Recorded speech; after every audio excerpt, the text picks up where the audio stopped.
جی S herbal wholesale Ayurvedic ادویات کا قابل اعتماد مرکز تجارت کے خواہش مند حضرات کو ہم مکمل ٹریننگ دیتے ہیں۔ ہمارے ساتھ تجارت کر کے بھرپور پیسہ کمائیں۔ علماء کرام، حفاظ، ڈاکٹرز اور میڈیکل والوں کے لیے خصوصی رعایت۔ تفصیلات کے لیے ابھی رابطہ کریں۔ سنشائن ہربل مایوس شادی شدہ مردوں کے لیے جڑی بوٹیوں سے تیار کردہ اثردار دوا۔ اس کے علاوہ وزن بڑھانے اور موٹاپا کم کرنے کے لیے لاجواب دوائیں انڈیا میں کہیں بھی حاصل کرنے کے لیے ابھی کال کریں۔ ری نوٹ ویلنیس نووا داد، کھاد، کھجلی، فنگل انفیکشن اور اس کے علاوہ بڑی بڑی بیماریوں کا بھروسہ مند علاج۔ ری نوٹ اس نووا ایک لاجواب دوا۔ تفصیلات کے لیے ابھی کال کریں۔ بسم اللہ الرحمن الرحیم۔ السلام علیکم ورحمۃ اللہ وبرکاتہ۔ محترم ناظرین اکرام، تحفظ دین میڈیا میں آپ کا استقبال ہے، خیر مقدم ہے، اور ہمارے خصوصی شو پرائم ٹائم میں ہوں آپ کو دوست ابرار الحق۔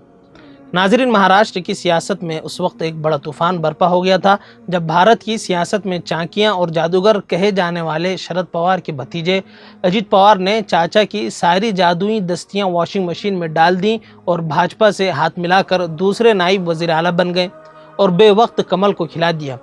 ذرائع کے مطابق 30 اراکین اسمبلی اجیت پوار کے ساتھ ہیں اور انہوں نے سیکولر کردار کو چھوڑ کر زعفرانی پرچم تلے خود کو سرنڈر کر دیا ہے۔ بھارت کی سیکولر جمہوری سیاست میں منتخب ارکان اسمبلی کا اپنی پارٹی سے بغاوت اور دوسری پارٹی کے ذریعے ان کی خرید و فروخت کے سلسلے میں اپنی نوعیت کا یہ کوئی انوکھا نرالا واقعہ نہیں ہے، اور پچھلے چند سالوں سے تو منتخب ارکان اسمبلی کا مارکیٹ کمیڈیٹ بن کر اپنے ووٹروں کو دھپا دینا ایک عام سی بات ہو گئی ہے، کیونکہ ستہ دھاری پارٹی ہر 4-6 مہینے میں یہ کام کرتی ہیں، اور اب تو منتخب ارکان اسمبلی کی خرید و فروخت کا یہ بزنس معمول کا واقعہ بن کر دن دوگنی رات چوگنی ترقی کر رہا ہے۔ ناظرین، لیکن مسلمانوں کے لیے اس میں نقصان کم اور سبق زیادہ ہے۔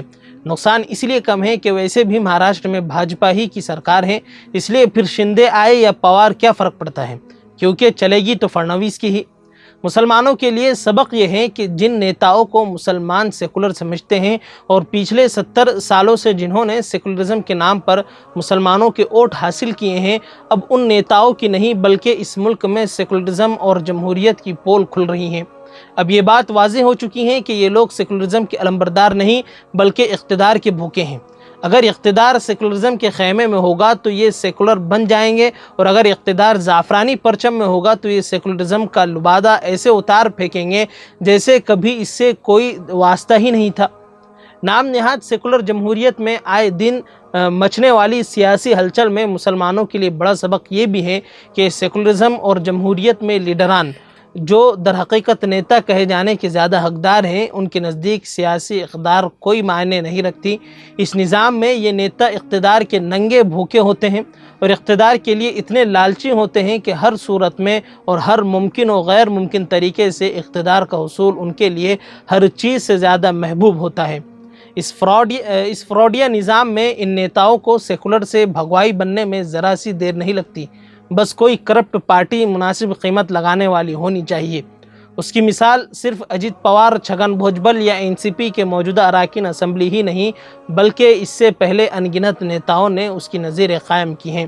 جیسے پنجاب کے کیپٹن امریندر سنگھ، یہ شخص کانگریس کا سالوں تک کے وزیر اعلیٰ رہا، مگر جیسے ہی کرسی کھسکی لمحہ گوائے بغیر ستہ دھاری پارٹی میں چلا گیا۔ اسی طرح مدھیہ پردیش کی جیوتی رادتیہ سندھیا نے بھی پرفریب سیکولرزم کے نام پر خوب شہرت کمائی اور اقتدار بٹوارا، مگر جیسے ہی اقتدار پلٹا مہاراشٹر کی نیت بھی پلٹ گئی اور سارا سیکولر نظریہ ردی کی ٹوکری میں پھینک کر ستہ دھاری پارٹی میں ہوائی جہاز اڑانے کو تیار ہو گئے۔ اسی طرح گجرات کے ہاردک پٹیل نے بھی سیکولرزم کا چولہا پھونکنے میں ذرا سی دیر نہیں لگائی اور لمحہ گوائے بغیر ستہ کی ناؤ میں سوار ہو گئے۔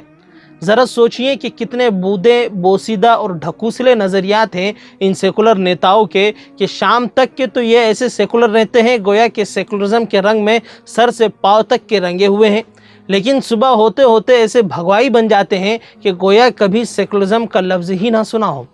خیر ناظرین، قصہ مختصر یہ ہے کہ سیکولر جمہوری نظام حکومت میں سیکولرزم اور جمہوریت کا نعرہ ایک ڈھکوسلے سے زیادہ اور کچھ نہیں، سب اقتدار کے بھوکے ہوتے ہیں۔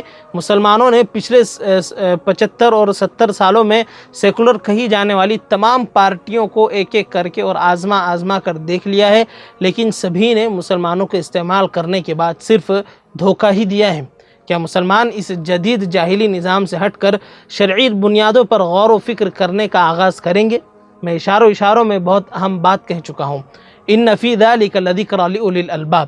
خیر ناظرین، پھر ملاقات ہوگی ایک نئے موضوع کے ساتھ، تب تک کے لیے خدا حافظ، السلام علیکم ورحمۃ اللہ وبرکاتہ۔